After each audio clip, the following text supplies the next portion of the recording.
Olá pessoal, tudo bem com vocês? Eu tô passando aqui hoje com o 7º vídeo e o primeiro vídeo aí dos fatores extrínsecos. Hoje nós vamos falar então sobre temperatura ambiente. Esse é um fator extrínseco, talvez o que eu mais falo aqui nas nossas conversas, nas nossas lives, justamente porque eu falo bastante do controle do binômio tempo-temperatura, né? Mas vamos falar um pouquinho hoje do qual que é, né? Quais são aí as temperaturas ideais para o desenvolvimento das bactérias, principalmente, né? Que são os micro-organismos mais frequentemente envolvidos aí em doenças veiculadas por alimento. Mas então, o que é importante? Nesse fator extrínseco, né? Qual é a temperatura ambiente, ou seja, aonde esse alimento vai se encontrar, né? Para que eu possa saber qual tipo de micro-organismo que vai estar presente ali. Então, a gente classifica os micro-organismos aí em 4 grupos principais. Os termófilos, que são aquelas bactérias que conseguem se desenvolver a temperatura bem alta, são aquelas que restam, às vezes, depois de um tratamento térmico, e a grande maioria dessas bactérias não são patogênicas. Nós temos o grupo dos mesófilos, que sim, compõe aí a grande maioria das bactérias patogênicas. São bactérias que gostam de crescer a temperaturas, né? Quando eu falo crescer, é crescer em número, não em tamanho, tá? A gente usa melhor o termo multiplicar, mas que conseguem se multiplicar muito bem a temperaturas médias, 35, 37 graus. Eu tenho algumas variações entre os grupos de bactérias aqui. Posso citar a Escherichia coli, por exemplo, que gosta de temperatura um pouquinho mais alta, né? Se multiplica bem em 45.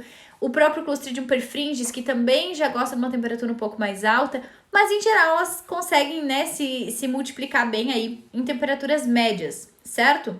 Então os mesófilos são o grupo mais importante em relação a número de espécies, né, de bactérias aí que conseguem se multiplicar bem nessas temperaturas. E aí, na sequência, nós temos os psicrófilos, que são aquelas bactérias, os micro-organismos que gostam aí de temperaturas mais baixas, certo? Nós também temos poucos patogênicos dentro do grupo dos psicrófilos. Mas o 4º grupo, e não menos importante, já vou explicar por quê, das bactérias aí em relação à temperatura, são os psicrotróficos.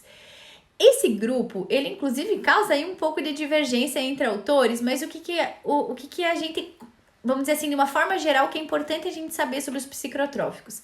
Esse grupo de bactérias, ele consegue se desenvolver, se multiplicar a uma faixa de temperatura muito maior.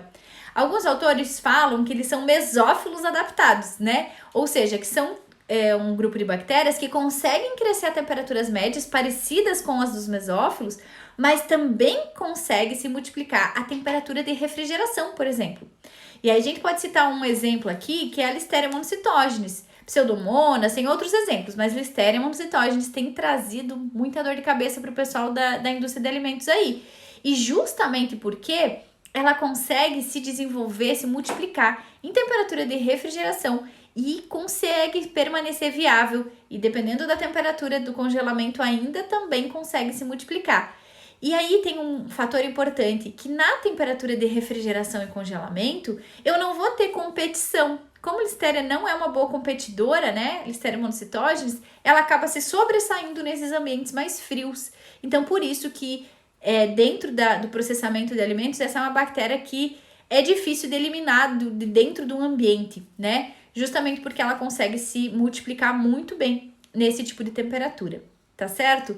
Então é óbvio, volto a falar que a temperatura não é a única coisa aí que vai solucionar, eu não posso olhar para os fatores de forma isolada, mas eu sempre falo que controlar binômio tempo-temperatura, ou seja, controlar quanto tempo um alimento fica exposto a uma temperatura inadequada, soluciona muita coisa.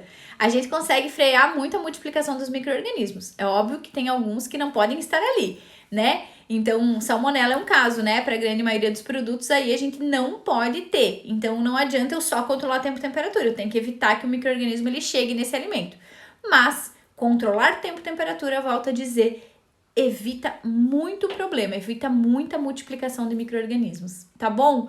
Eu espero que tenha ficado claro. Qualquer dúvida, eu fico à disposição e até o próximo vídeo.